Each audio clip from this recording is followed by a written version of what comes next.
एक वे ये है जिससे हमने अभी सोल्व किया, और इससे पहले हमने जो क्वेश्चन किया था उसमें भी ये वाली कंडीशन आ रही थी, बट उसमें हमने इनर वाला जो पोर्शन था उसको एज इट इज़ सोल्व किया और उसके बाद उनकी पावर को बैलेंस किया ऊपर नीचे ले जाके। आप वैसे भी सोल्व कर सकते हो जिससे आपका काम इजी हो जाए, क्योंकि जब हम रॉकेट को फायर करते हैं या सैटेलाइट को लॉन्च करते हैं तो उसकी जो स्पीड होती है वो ऑर्बिट स्पीड के इक्वल नहीं होती है। हेलो एवरीवन, दिस इज़ प्रीति। आज हम प्रैक्टिस करने वाले हैं ग्रेविटेशनल चैप्टर के क्वेश्चंस को।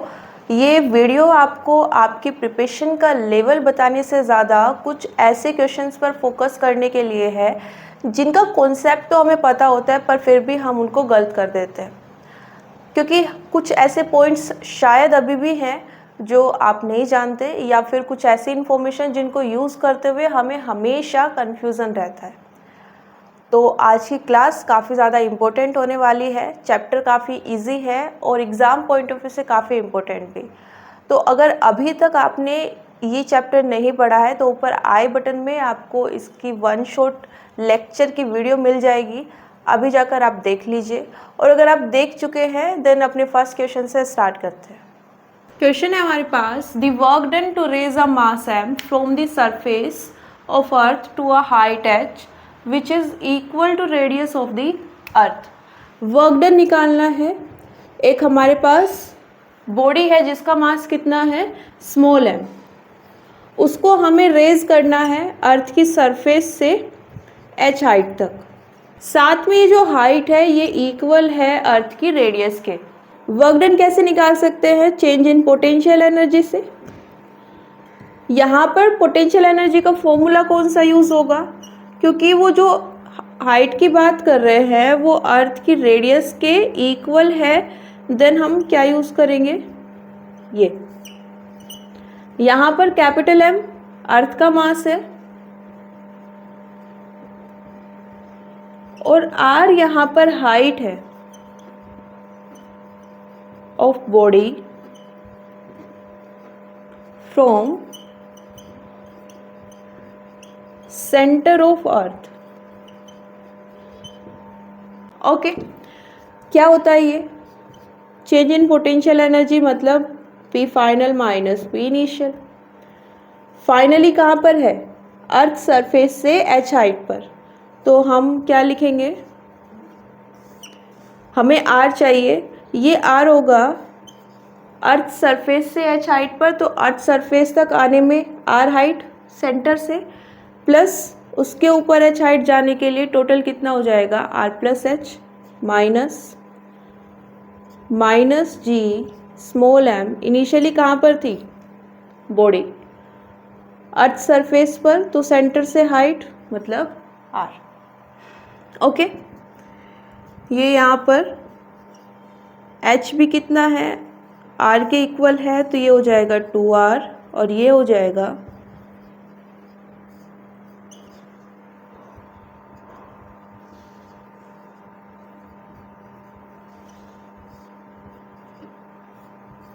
ओके। तो ये हमारे पास वर्क डन आ गया, लेकिन हमारे पास जो ऑप्शंस है वो स्मॉल g की फॉर्म में है और हमारे पास क्या आ रहा है, कैपिटल G। तो क्या कर सकते हैं, हमारे पास एक रिलेशन होती है, आप इसको हमेशा यूज़ कर सकते हो। यहाँ पर जो स्मॉल g है वो अर्थ पर जो ग्रेविटी है वो है, जिसकी वैल्यू क्या होती है 9.8 मीटर पर सेकेंड स्क्वायर। ये R अर्थ की रेडियस है और ये मास अर्थ के लिए है। तो जब भी आपको ये रिलेशन यूज़ करनी है अर्थ के लिए, आप हमेशा यूज़ कर सकते हो। ओके, क्या आएगा यहाँ पर, ऑप्शन नंबर 2 करेक्ट है, सॉरी 3 नोट कर लीजिए। नेक्स्ट है हमारे पास, the kinetic energies of a planet in an elliptical orbit about the sun at position A, B and C are Ka, Kb and Kc. AC is the major axis and SB is perpendicular to AC at the position of the sun as at shown in figure. Then